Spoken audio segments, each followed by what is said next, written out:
జైర్భద్రుడికి sir నమో నమః. ఇప్పుడు చాలామంది మనము మీడియాలో గాని, సోషల్ మీడియాలో గాని మాట్లాడుతుంటారు. ప్రజల్లో చైతన్యం వచ్చేదా, గెలిపిచ్చారా, ఇవన్నీ ఏం డ్రామాలు వద్దురా. చైతన్యం వచ్చింటాది. ఎంతమందికి కొద్దిమందికి వచ్చింటాది.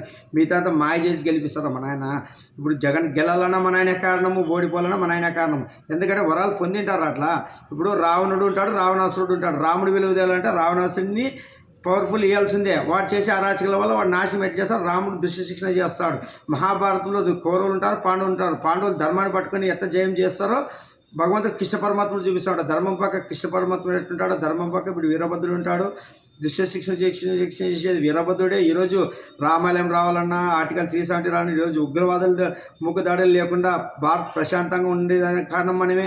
ఈరోజు మా నాయన వీరభద్రుడు కంటి చూపుతోనే పాలిస్తున్నారు రా. మీకేం అర్థమవుతుంది? ఈరోజు రష్యా, ఉక్రెయిన్ పాలిస్తున్న ఇజ్రాయెల్, ఇవన్నీ అమెరికా, ఇవన్నీ మతోన్మాద దేశాలు ఉన్నట్లు ఇవన్నీ ఎప్పుడు ఆధిపత్యం కోసము నాశనం చేయాలని చూస్తారు. వాళ్ళని గుణపాఠం నేర్పడానికి యుద్ధాలు పెట్టి వాళ్ళు నాశనం చేస్తున్నాడు. ఇది వీరభద్రుని ఆజ్ఞరా.